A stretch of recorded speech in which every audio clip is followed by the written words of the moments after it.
I'm here today to talk about two ideas that, at least based on my observations at Khan Academy, are kind of the core, the key leverage points for learning. And it's the idea of mastery and the idea of mindset. And I saw this in the early days when I was working with my cousins. A lot of them were having trouble with math at first because they had all of these gaps accumulated in their learning. And because of that, at some point they got to an algebra class and they might have been a little bit shaky on some of the pre-algebra. And because of that, they thought they didn't have the math gene, or they'd get to a calculus class and they'd be a little bit shaky on the algebra.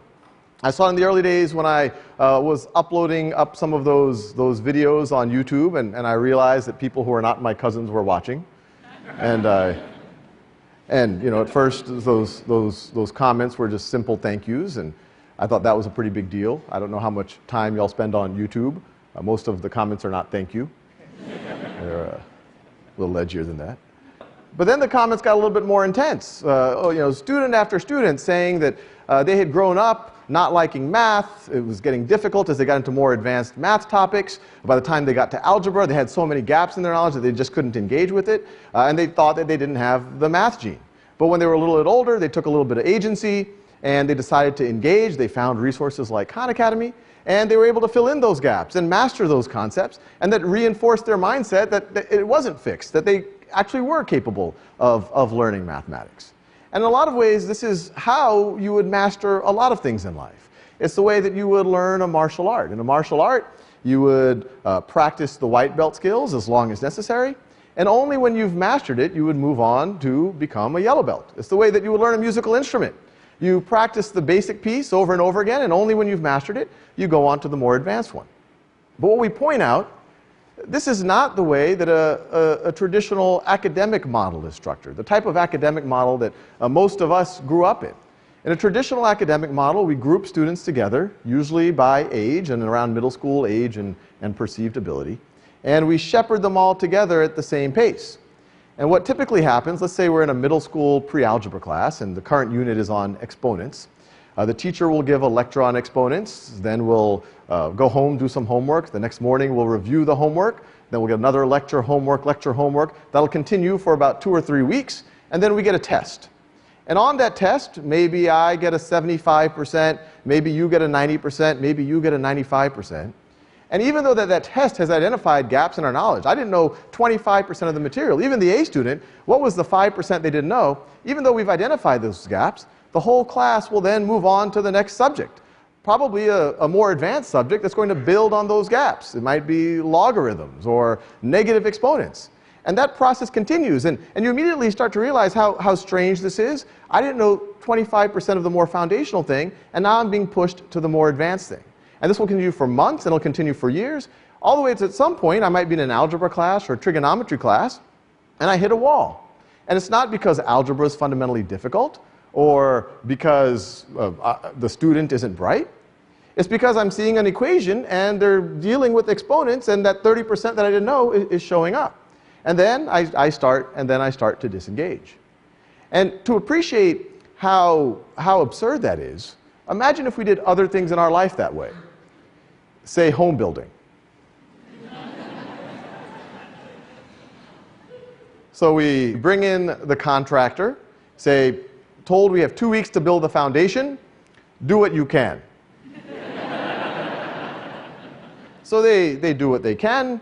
Maybe it rains, maybe some of the supplies don't show up, and 2 weeks later the inspector comes, looks around, says, okay, the concrete's still wet right over there, that part's not quite up to code, I'll give it an 80%. Say, great, that's a C, let's build the first floor. Same thing.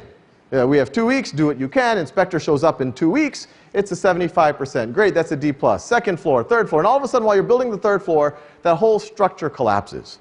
And if your reaction to that is the reaction that you typically have in education, or that a lot of folks have in education, you might say, maybe we had a bad contractor, or maybe we needed better inspection or more frequent inspection. But what was really broken was the process. We were artificially constraining how long we had to do something, pretty much ensuring a variable outcome. And we took the trouble of inspecting and identifying those gaps, but then we built right on top of it. So the idea of mastery learning is to do the exact opposite.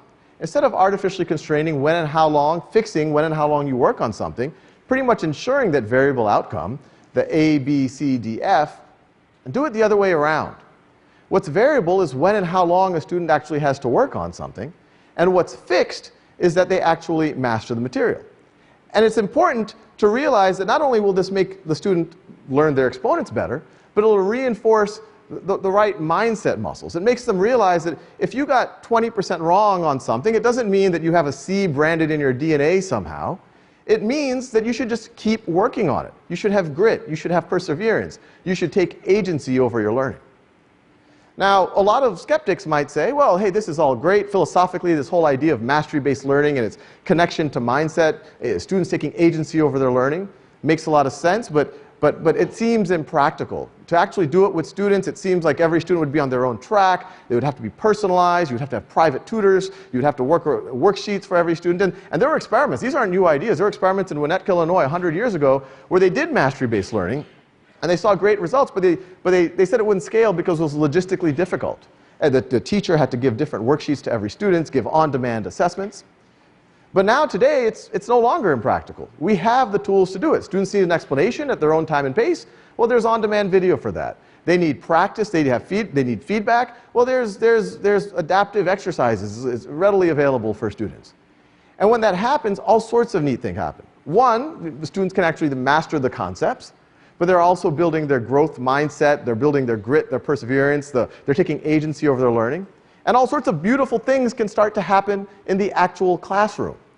Instead of it being focused on the lecture, students can interact with each other. They can get deeper mastery over the material. They can go into simulation, Socratic dialogue. And to appreciate what we're talking about and kind of the tragedy of lost potential here, I like to give a little bit of a thought experiment. If we were to go 400 years into the past to Western Europe, which even then was one of the more literate parts of the planet, you would see that about 15% of the population knew how to read. And I suspect that if you ask someone who did know how to read, say a member of the clergy, what percentage of the population do you think is even capable of reading? And they might say, well, with a great education system, maybe 20 or 30%. But if you fast forward to today, we know that that prediction would have been wildly pessimistic, that it's pretty close to 100% of the population is capable of reading.